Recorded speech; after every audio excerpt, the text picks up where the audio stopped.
BJP ও তৃণমূলের বিরুদ্ধে সারা পশ্চিম বাংলা জুড়ে আমরা একটা জোটবদ্ধ হওয়ার চেষ্টা করছি।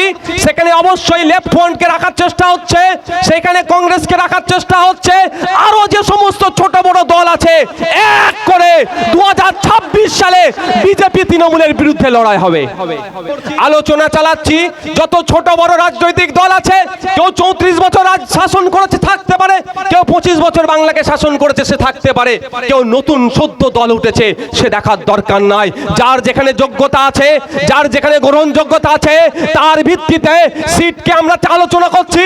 অ্যাডজাস্টের মাধ্যমে তাদেরকে সেইখানে দাঁড়িয়ে একটাই আওয়াজ হবে, জোড়া ফুল আর পদ্ম ফুল, এই দুটো বাদে একটা সিম্বলে হাত দাও, বিজেপি তৃণমূলকে গঙ্গায় ফেলো। পশ্চিম বাংলার বিধানসভায় দলিতদের হয়ে বলার জন্য, আদিবাসীর হয়ে বলার জন্য, মুসলমানের হয়ে বলার জন্য, পশ্চিম বাংলার নাগরিকের হয়ে বলার জন্য, শিক্ষা, স্বাস্থ্য, কর্মসংস্থানের আমূল পরিবর্তন করার জন্য, বিধানসভার মধ্যে দাঁড়িয়ে মানুষের হয়ে কথা বলার জন্য অন্তত 50 থেকে 100 জন আমরা নওশাদ সিদ্দিকী ভিতরে পাঠাবো। কে আসলো কে গেল জাকার দরকার নেই। যদি 50 খানা সংযুক্ত মোর্চার বিধায়ক থাকতো, কলকাতা রাজপথে দাঁড়িয়ে হিন্দু মুসলমানের ঐক্য বিনষ্ট করার মতো সাহস কেউ দেখাতে পারতো? 2016 সালে 3টে ছিল, 2021-এ 77টা। এখনো যদি মনে করেন তৃণমূলকে দিয়ে বিজেপিকে আটকাবো, দেখবেন এতদিন কোথায় ছিল? শহরে ছিল, কলকাতা শহরে ছিল বিজেপি, এখন কোথায় এসেছে? আপনার গ্রামে এসে গেছে। কালকে যদি একে না আটকাতে পারেন, আপনার বেডরুমে ঢুকে যাবে। যখন আপনি আমি বিপদে আছি, আমার আপনার মাদ্রাসা মসজিদের সম্পত্তি, আপনার আমার বাপ দাদুর কবরস্থান যখন বিজেপি সরকার লুটে নেওয়ার চেষ্টা করছে, তখন মমতা ব্যানার্জি আমাদেরকে কি বলছে?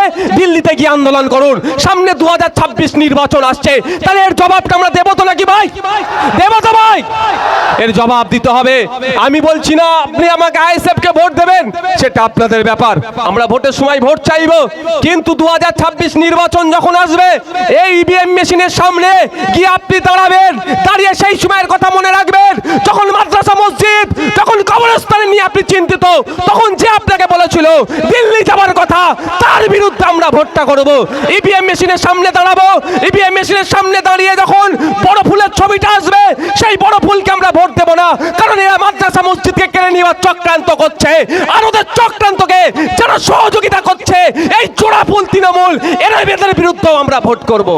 হবে তো নাকি ভাই? ভালো লাগলে খাম চিহ্ন তো দেবেন, না ভালো লাগলে দেবেন না।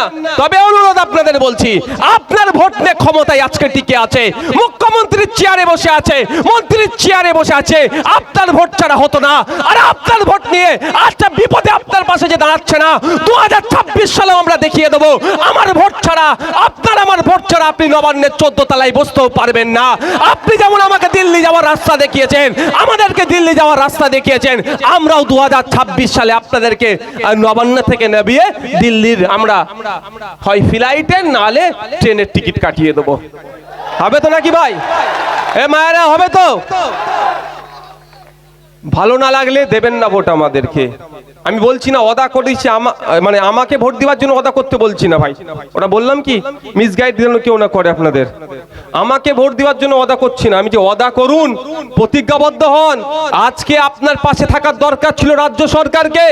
বিজেপির বিরুদ্ধে আন্দোলন, এখানে বেশি করে যদি আমরা আন্দোলন সংগঠিত করতে পারি, পশ্চিম বাংলায় আন্দোলন হবে, ত্রিপুরার মানুষ সাহস পাবে, পশ্চিম বাংলায় আন্দোলন হবে, দিল্লির মানুষ সাহস পাবে, পশ্চিম বাংলায় আন্দোলন হবে, মহারাষ্ট্রের মানুষ সাহস পাবে, পশ্চিম বাংলায় আন্দোলন হবে, অসমের মানুষ সাহস পাবে, পশ্চিম বাংলায় আন্দোলন হবে, সারা ভারতবর্ষের মানুষ সাহস পাবে, পশ্চিম বাংলায় আন্দোলন হবে, বিজেপি সারা ভারতবর্ষে দুর্বল হবে।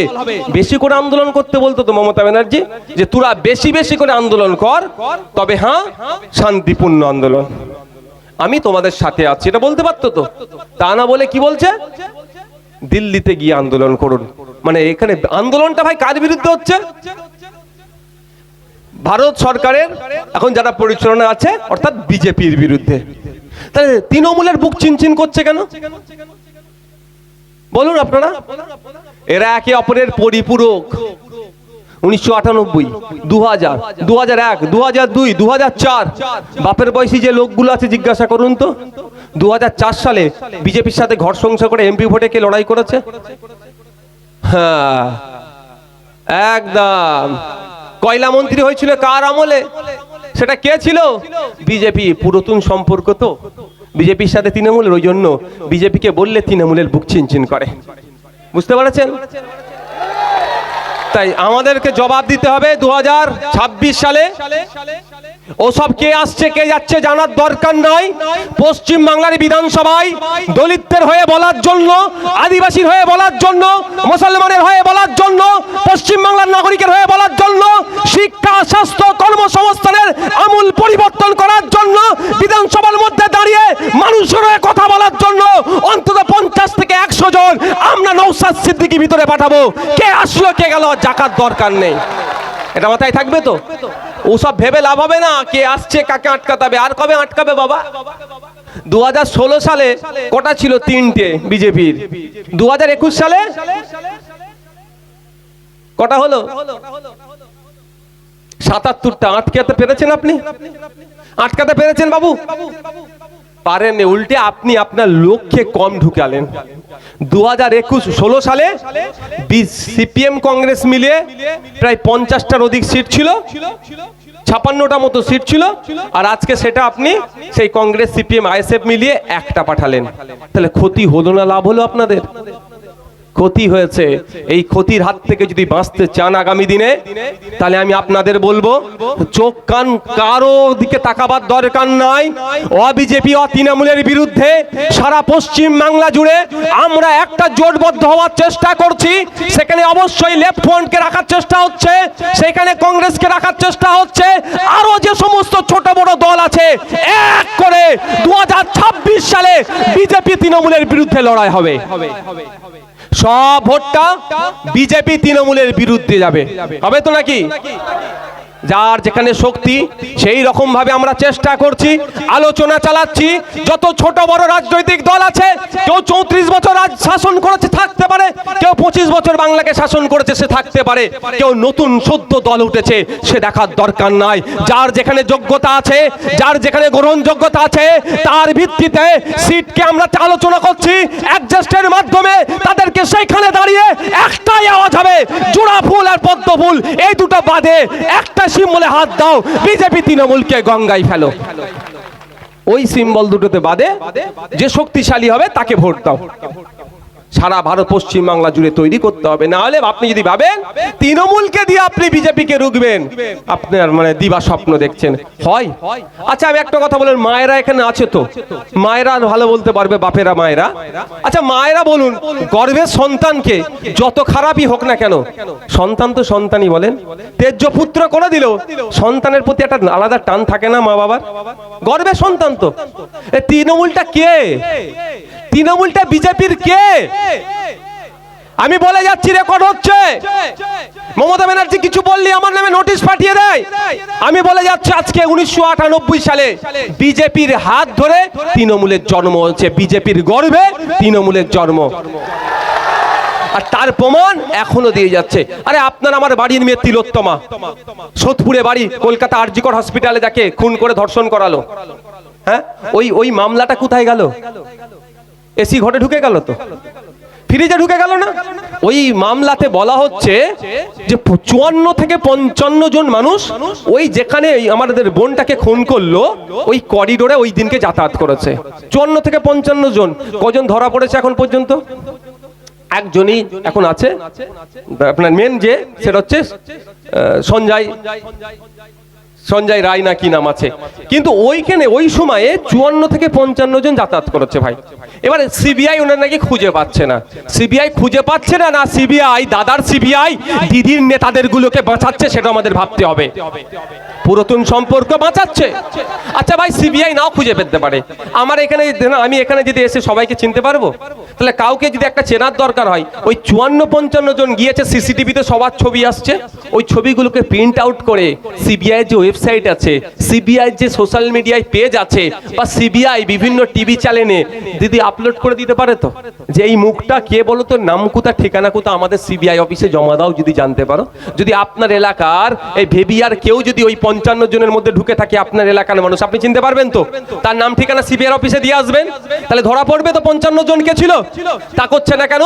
ওই 55 জন করতে গেলেই তো তৃণমূলের বড় বড় নেতাদের ছেলেপুলে জড়িয়ে পড়বে, আর তৃণমূলের বড় বড় নেতাদের ছেলেপুলে জড়িয়ে পড়বে বিজেপি। ওই জন্য দাদার সিবিআই অর্থাৎ অমিত শাহর সিবিআই ওই জন্য এই কাজ করছে না।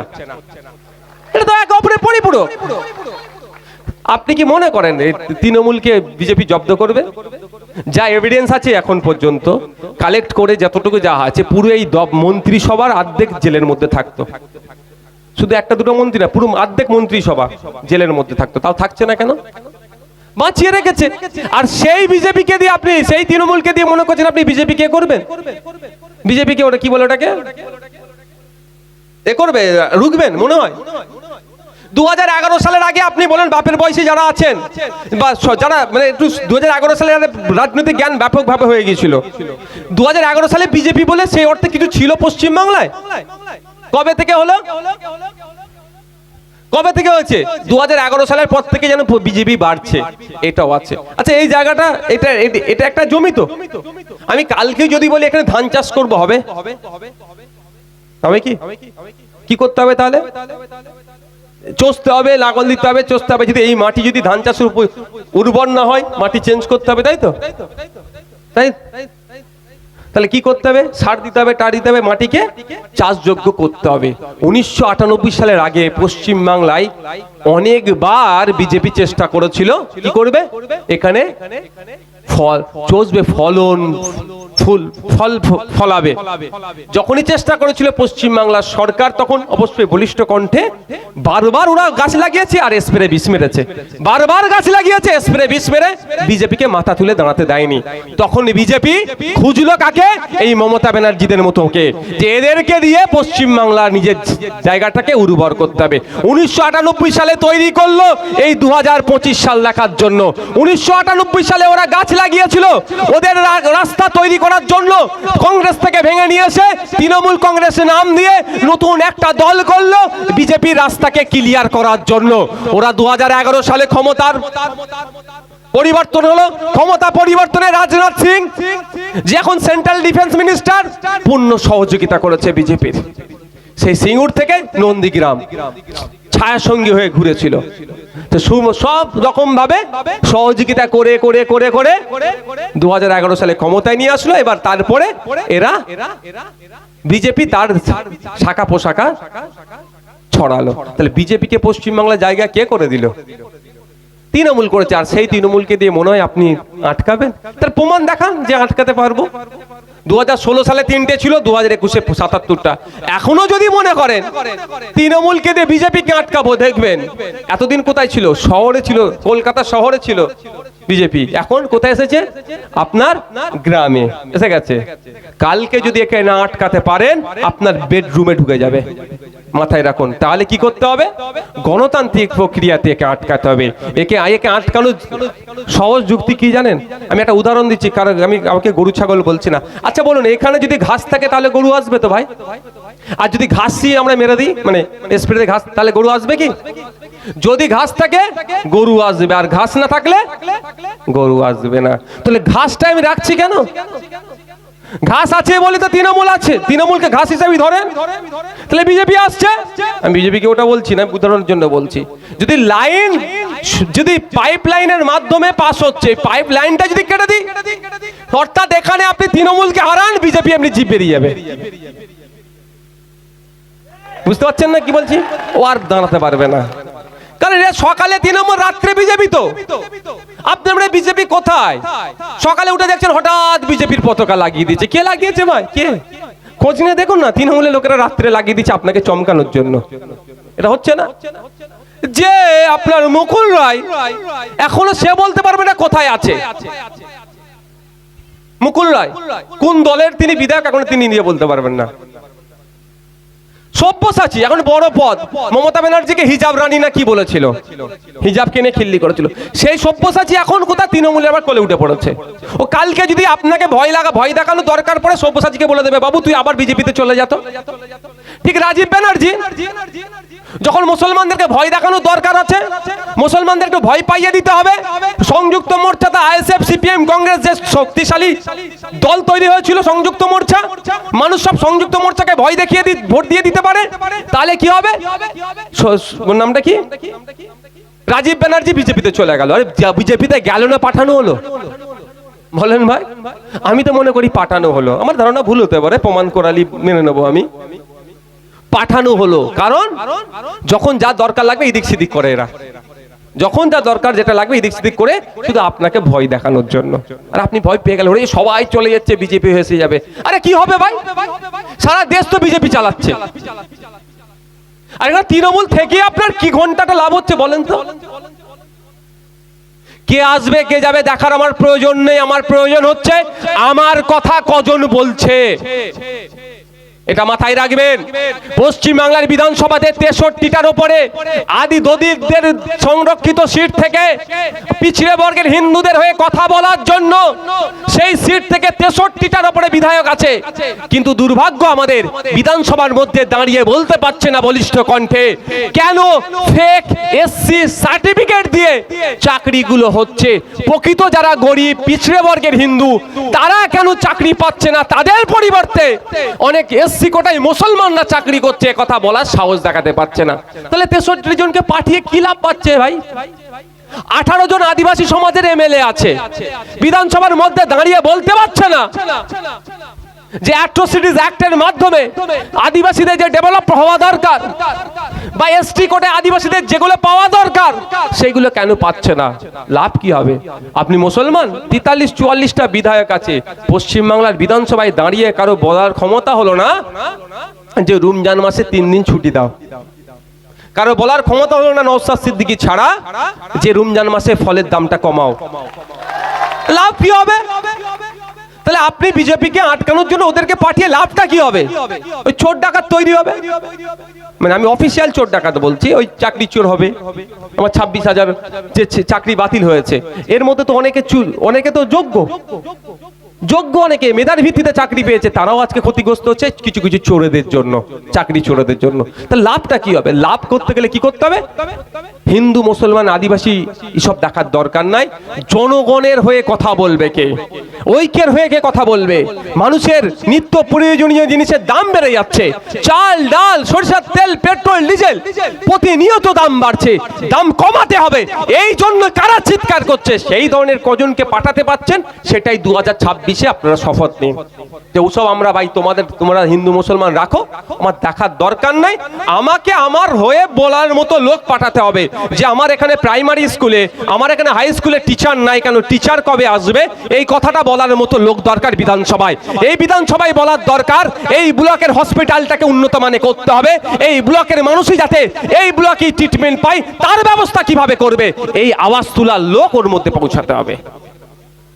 আর এখানকার বিষয় এখানেই আন্দোলন হবে, এই রকম লোক বলনেওয়ালা ভিতরে পাঠাতে হবে। আর না হলে একে আটকাচ্ছ তাকে আটকাতে হবে, এই করতে করতে তো 75 বছর পার হয়ে গেল।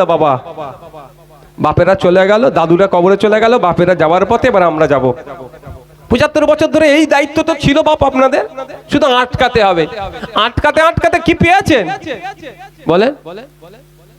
বলেন না, কি পেয়েছেন কিছু পেয়েছেন কি পাইছেন বলুন তো? বাংলাদেশি তকমা, জঙ্গি, এ তো পেয়েছেন, বড় বড় সার্টিফিকেট পেয়েছেন। তো বলার সাহস পেত? যদি 50খানা সংযুক্ত মোর্চার বিধায়ক থাকতো, কলকাতা রাজপথে দাঁড়িয়ে হিন্দু মুসলমানের ঐক্য বিনষ্ট করার মতো সাহস কেউ দেখাতে পারতো? আজকে অভাব। যদি 50টা থাকতো, এমন পেশারে সরকার পড়তো, আমাদেরকে গিয়ে আটকাতে হতো না, সরকারই ওদেরকে ধরে জেলের মধ্যে ভরে দিত। বলার নেই একজন আমি কত ভাই লড়াই করব। আমি আমার যতটা জুতোর সাইজ সেই রকমই ভাই আমি চলি। এটা আমি বেশি বার খেয়েও চাই না, আমার জুতোর সাইজ যেমন আমি সেরকম ভাবে চলি।